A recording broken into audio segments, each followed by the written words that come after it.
to say y'all are lucky, but I think you're very lucky to be here because the Travis County Sheriff's Department has put together a great program for you.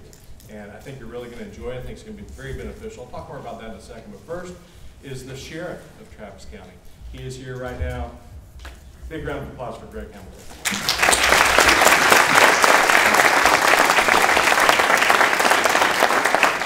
First of all, I'd like to say good morning, and I would like to thank the individuals that put this event on, that came to me, that talked about doing something about what's happening in our schools, and that's bullying. How many people have heard of all the bullying going on, not only in your school, but around the country? I would hope everybody would raise their hand. And that's one of the things that we would like to address, and that's Kelly Page and Florence Brasenio, these two individuals. Please raise your hands.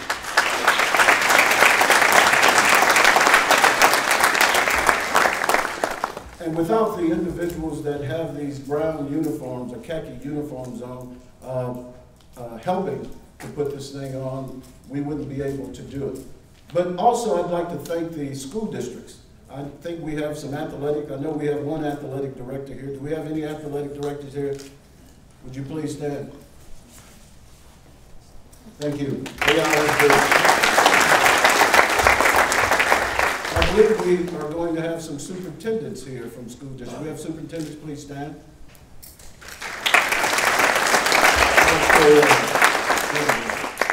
Well, we're going to get this party started here. We hope that everyone here find this particular summit or conference educating. We hope that you'll be able to take some things back with you to the school. School's about to crank up. And I think that it is apropos based on the heels of what's happened at the University of Texas right now. I know a lot of you are UT fans, and you see what's happening with the football team. And I think that bystander intervention, if they had that, and if they had the skills or the will to address those particular issues, that they wouldn't be having all the problems that they're having. And I would like for you to take that back to your school. It's time for us to stand up for those who can't stand up for themselves. And if we're going to make our schools safer, it's going to start with you. It's not going to start with the teacher or the principal or the superintendent or the athletic director. It's time for you to stand up. And one of the reasons that we picked athletes to start this program, hopefully this will grow and we'll reach out to the ROTC, to the band members, to just Joe Citizen that's in the school district, that individuals will start standing up for each other. Because it's important to keep your classroom, your school district safe. And it's up to you to stand up. I used to be an athlete myself about 100 pounds ago. What are you laughing at? But I used to be part of a group, and we used to stand up. I know when I was going to high school, we had individuals that would pick on individuals all the time. It was individuals that were scared to not strike back, but to speak up. And there was athletes that stood up for these individuals. And I challenge each and every one of you today to make a commitment before you leave this conference, this summit, that you make a commitment that you're going to do everything possible to start standing up for those who can't stand for themselves.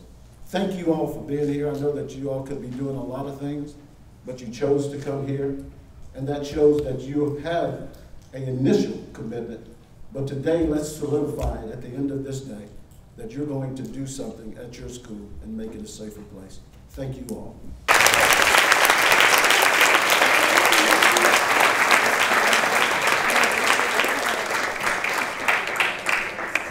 Good to be here this morning, have an opportunity to be able to speak to you guys. I actually travel all around the country speaking to young student athletes, mostly about recruiting, about life, about sports, how sports can actually help catapult you and open a lot of doors throughout your career.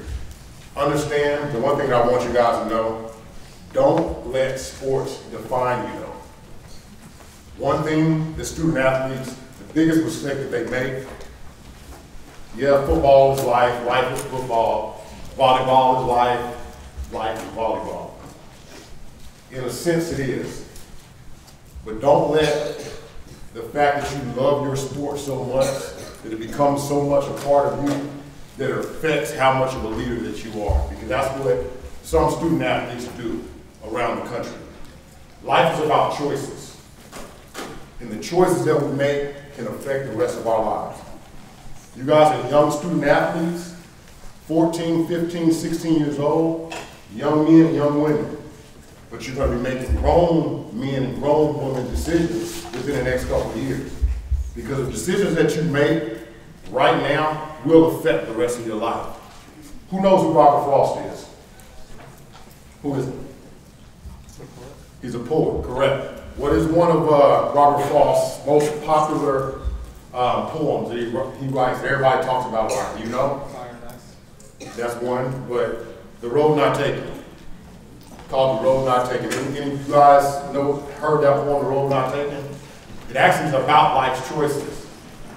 The poem actually starts out, 2 roads diverged in the yellow woods. Sorry I could not travel both. B1 traveled along I stood and looked down one as far as I could. He had 2 options. The poem ends, 2 roads diverged in the woods. I took the one less traveled by, and that has made all the difference. As student athletes, don't always go down the path that everyone else goes. Right now, you are thrust into leadership opportunities. You will have the opportunity to be leaders. The sooner that you realize that everybody else's standards are not your standards, the better off you're going to be. You guys are actually going to be looked at through a microscope. Understand that everybody else, they can get away with a lot of things. But as a student athlete, you can't do those things. If you want to be sitting here in this room and you're dedicating yourself to being a leader, understand that that microscope is bigger and bigger and bigger. Everybody sees everything that you do.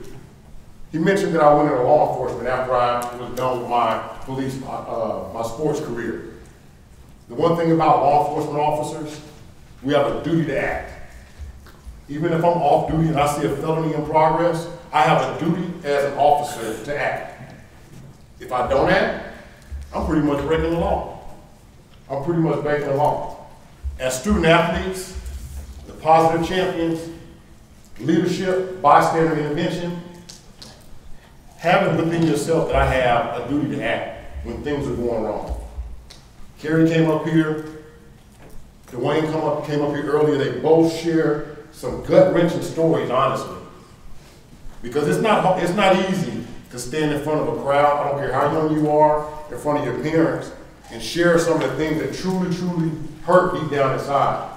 But what you have to realize is sometimes the things that hurt build you up as a young man and as a young woman. I know some of you may be experiencing some things in life right now. But later on in life, you're going to look back on it, it just makes you strong. They say, what doesn't kill you makes you stronger. That's true, because there's always light at the end of the tunnel.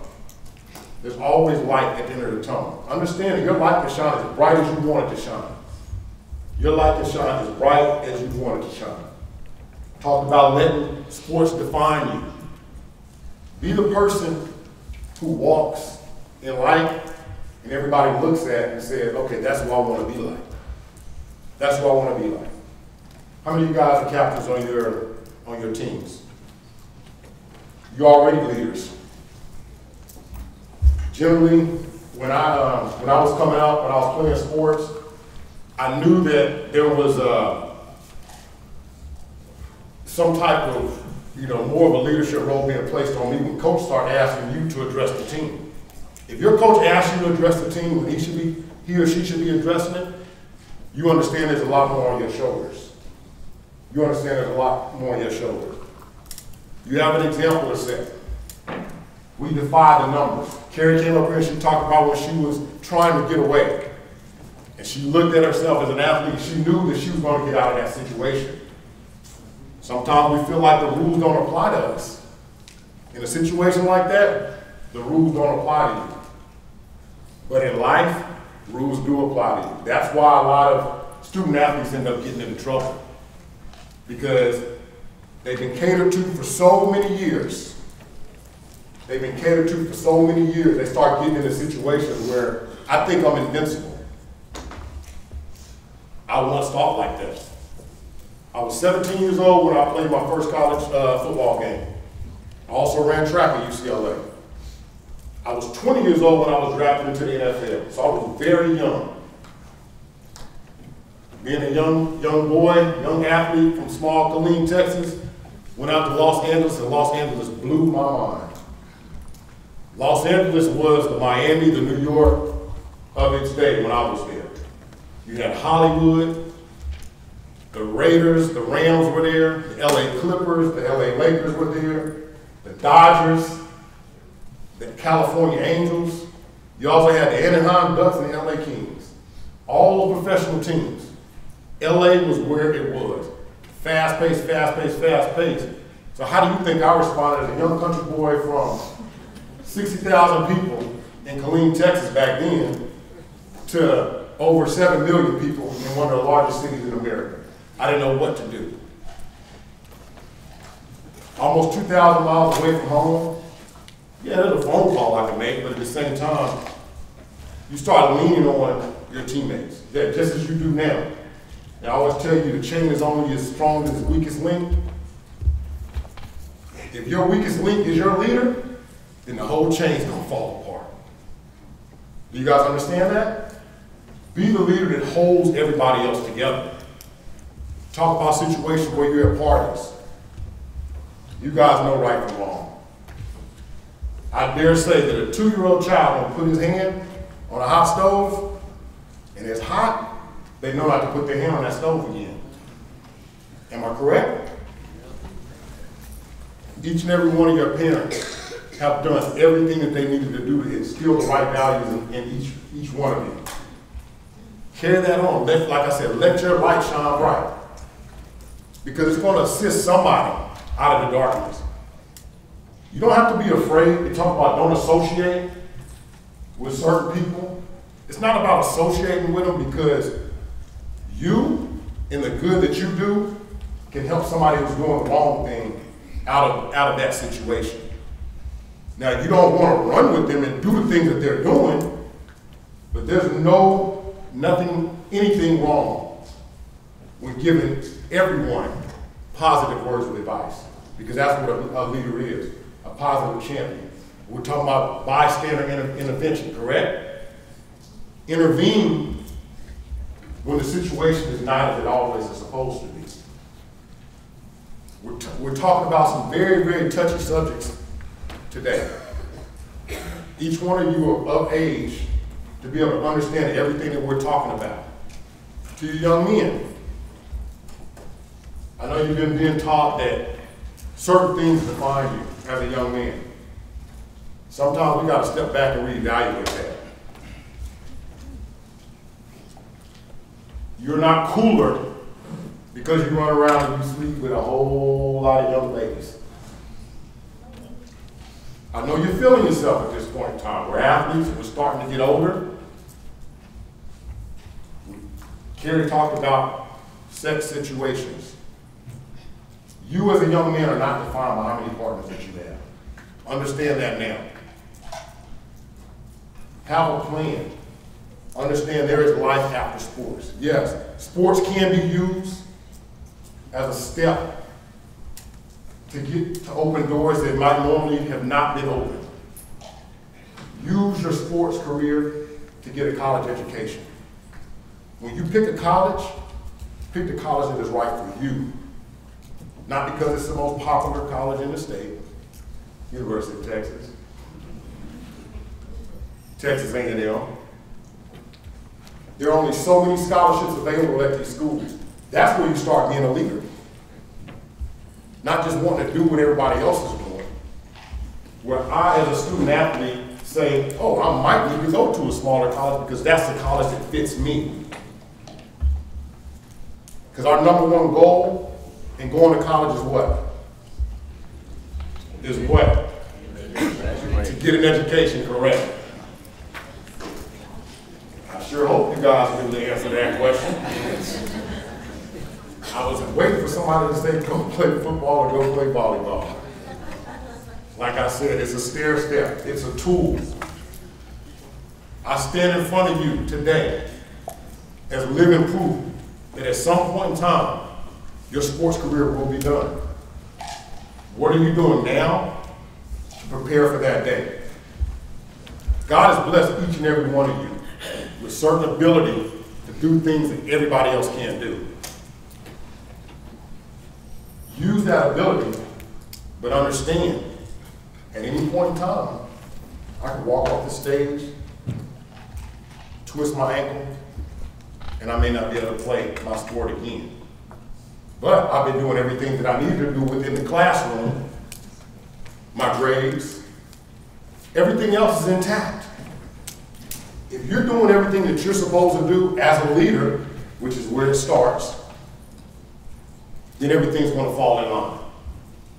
Like I said earlier, do not let sports define you. We all love it. We all love the team aspect.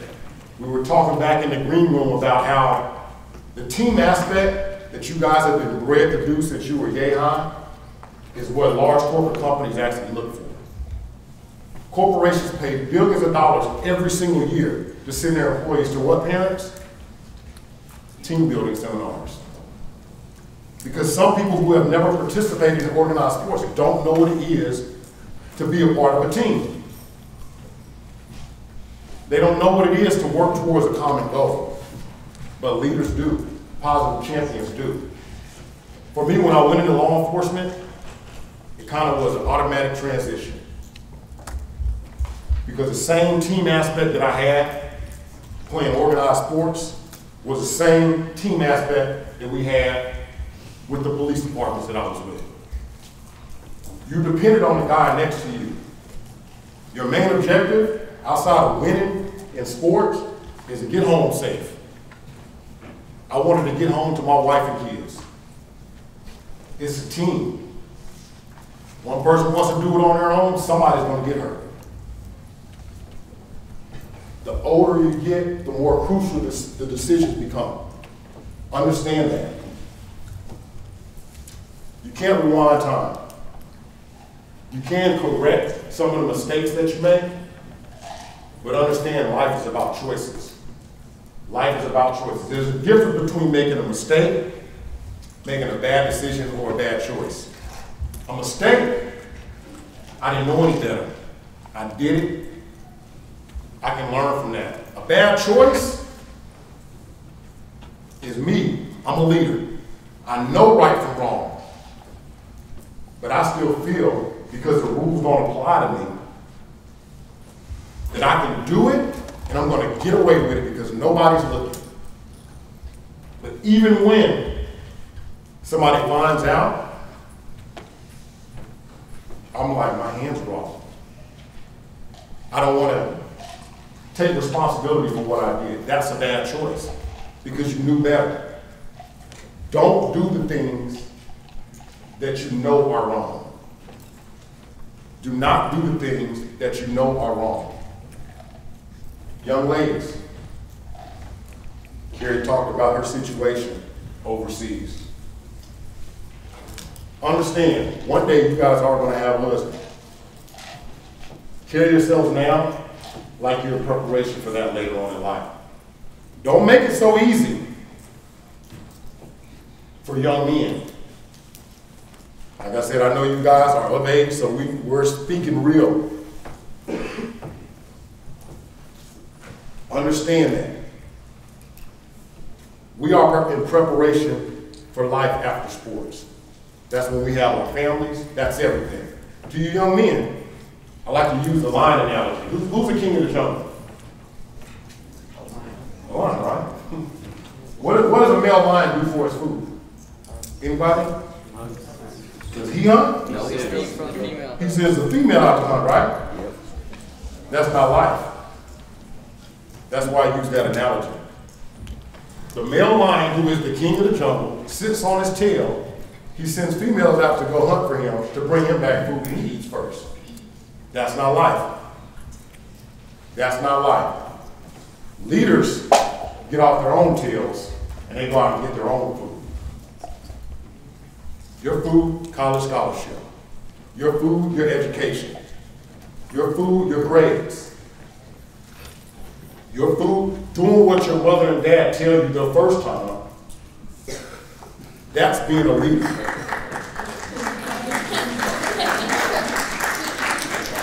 That's being a leader. Like I said, you guys are of age. Be a leader at home. If your mother and father are waking you up every morning to go to school, there's something wrong with that. Set your own alarm clock. Nobody's going to wake you up when you get to college. Prepare for it now. Prepare for it now. Because I've seen many guys lose their college scholarships because they don't know how to wake up and go to class. Understand that a scholarship is a one-year contract. It gets renewed every single year. It gets renewed. So, oh no, it's not 4 years. No, it's not 5 years. Or no, it's not 6 years. It's a one-year contract that you actually sign. Some college coaches go so far as to call you in every year, sit down and evaluate your progress, and then have you re-sign a scholarship the next year. It's kind of scary when you really think about it and it's broken down. Leaders don't even have to think twice about doing the right thing. They always say, it's a whole saying, your word is your bond. Be a person of integrity. Be a person of integrity. You should be the generation of student athletes who people look at and say, we've changed the view, the perception of what an athlete is. Because I'm going to tell you, with everything going on in the news, with student athletes these days, the perception is not too good. Like I said earlier, the microscope is there, and it's going to be there. The sooner you take responsibility and say, I am not governed by the same set of rules, it's more crucial for you as a student athlete. Understand that adversity doesn't hurt you, it reveals you. You can either push on, or you can fold up, what the kids say, stuck in her thumb. Because when she was in that situation, she didn't care if she was 6 stories up. She said, I'm going to find a way out. The same way that you guys should find a way to succeed. Failure is not an option. Failure is not an option. I know each and every one of you might be dealing with something at home, at school. Don't be afraid to talk about it. If you're struggling in the classroom, don't be afraid to raise your hand. There are so many resources out there, especially in the school system. All you have to do is ask. There's no such thing as a dumb question. There's no such thing as a dumb question. Know your limitations, but have a plan. I continue to talk about life after sports. Have a plan. Know how you are going to respond once you do get your college degree. Because I have full confidence in each one of you guys are going to get your college education. You're going to walk across that stage to get your degree, in whatever it might be in. And I may be looking at half this room, future Travis County Sheriff's officers. I'm not recruiting, but I'm just saying. You want to consider it. I would have never thought, when I was your age, that I would have went into law enforcement. But there are so many options, and it's a perfect fit. Yes, I used to recruit for the police department too. I'm just telling you, there are so many things that you guys can do. There are so many things that you bring to the table. And as a leader, people follow what you do. You set the standard.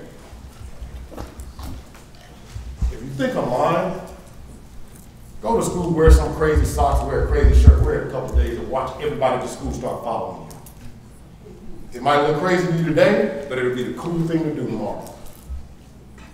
Set the example. Accept nothing less. Like I said earlier, adversity doesn't hurt you, it reveals you.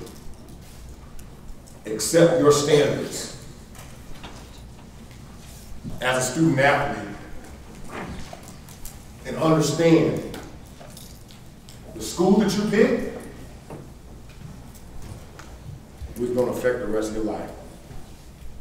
Young men and women, you may meet your husbands, you may meet your wives, lifelong friends at the schools that you end up going to.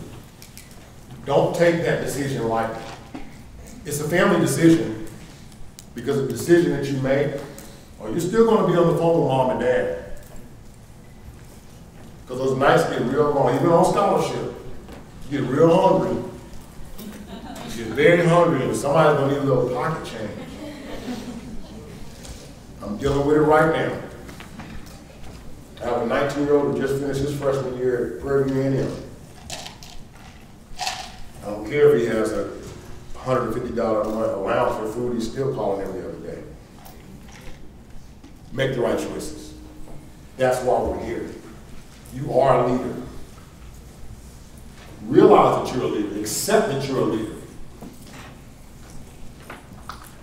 When I was in college, I went to Los Angeles in 1990. I graduated from high school in 1990. Los Angeles was full of gang violence. I know some of you may have seen on the news, and, all the Crips and Bloods and all that. It actually originated in Los Angeles. I was in Los Angeles during the Los Angeles riots after the Rodney King verdict. So there was a lot of mayhem. I chose to sit on panel discussions as a college athlete. There are opportunities for each and every one of you guys to serve. Don't be afraid to serve. Like I said, you set the standard. You decide what's cool or not. Don't let somebody else dictate what you can and what you can't. You have a voice now. Let your voice be heard. Your opinion is just as strong and it's just as important as everyone else's. But make it a logical opinion. Make it a logical opinion. Think about it. Evaluate it, and then put it to play. You guys are going to be our leaders of tomorrow. You guys are going to make the laws. You want to enforce the laws. You're going to teach our children. You'll be teaching my son, I have a young 11-year-old. So you guys are setting the standard for the generation that comes after you. There are people looking up to you. Just like you look up to professional athletes, you look up to collegiate athletes. You set your standard. What is your generation of student athletes going to be known for? I hope it's going to be known for being positive champions. Not being a bystander. Do not be a bystander. Don't be that student athlete who, because you choose to be a bystander, you end up getting caught on tape watching something that you know shouldn't have gone down. And because you're watching, you may just get implicated. You may get implicated in the situation that took place. I've seen it happen. I've seen it happen. You allow a crime to occur. Don't let that happen. Don't let that happen. I continue to say, you guys are leaders. Because before you leave this room today, when you go into your breakout sessions, you're going to understand what it means to be a leader. If you didn't already when you walked in here, there's a term, some people say it's called athleadership. Using life's lessons learned through sports to get ahead and give back. I've learned a lot of lessons through sports, through life in general, and this is my give back to you. You're going to do it to the next generation of student athletes. But when you do it, be able to hold your head high regardless of what choices that you made, regardless of what took place in your lives. Buckle down, get your grades right, make the right choices. Understand Like I said, you can't turn back time. Life is ahead of you. And the choices that you make now will affect the rest of your life. Before I step off, I always like to have a question and answer, Q&A. I'm an open book to any one of you student athletes, male or female. Ask me whatever questions you want to ask. And the panelists here, the people who actually come up to speak, we're here for you. So don't hesitate to ask us questions. Anybody have any? How did you first originally get into law enforcement? I actually went into law enforcement because I was trying to learn law from a practical standpoint, and I planned on going to law school. And then when I stepped into my first police academy, I saw that law enforcement was really my second love next to sports.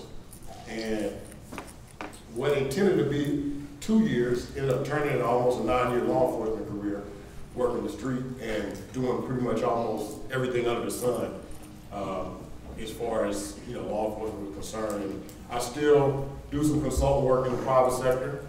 I still do executive protection work here and there. I've done personal security for some entertainers, some other athletes, and things of that sort. Her question was, what was the reason why I actually decided to go into law enforcement? And it was a perfect fit.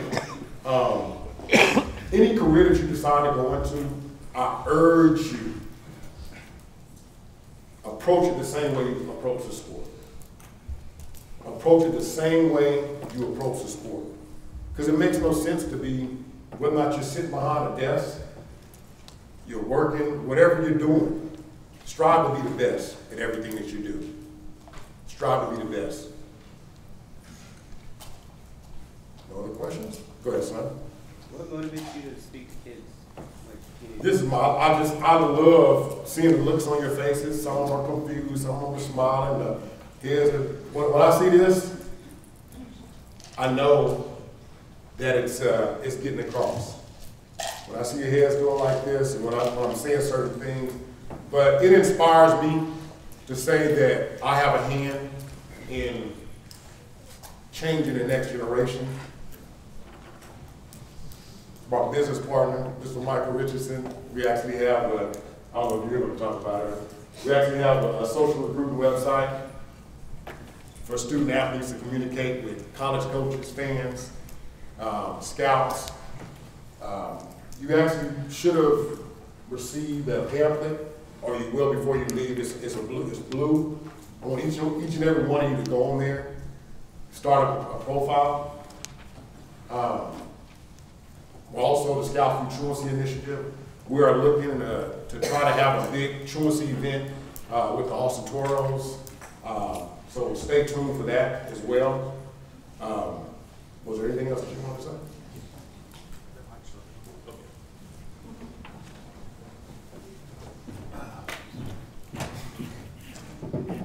Hello, everyone. I just wanted to come up and say I'm proud of y'all for showing up today. And on behalf of ScoutsViewSports.com, when you receive, all the student athletes will receive a premier free profile on ScoutsViewSports.com. Now, this is about a $979 value that each one of y'all will receive on behalf of ScoutsView Sports and the Sheriff Hamilton of Travis County. So I wanted to come up and just, on behalf of ScoutsView and with Othello, say make sure you go and build your profile. Because if you haven't heard about ScoutsViewSports.com, you will. It is the next best thing when connecting athletes, coaches, and fans. Thank you.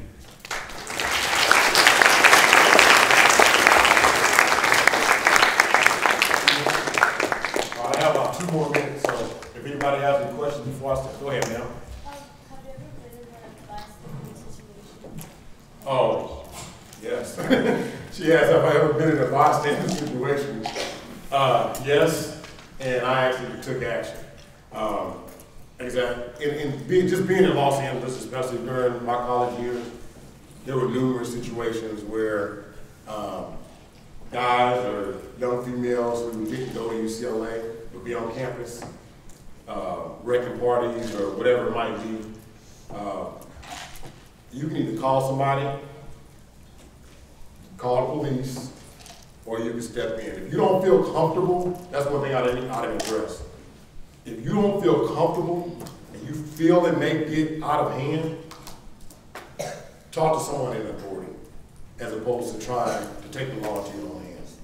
Because I don't want none of you guys to be in a situation where something gets and goes way out of control simply because you feel like you have to stop that situation from occurring.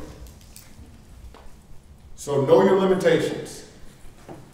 Like I said earlier, I know we're all like, oh, we've been working out, nobody can beat me. Yes, you're gonna have that mentality when you're on the field of play.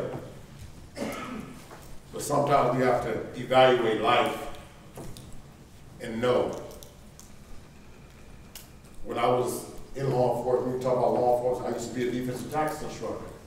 We have what we call the use of force continuum.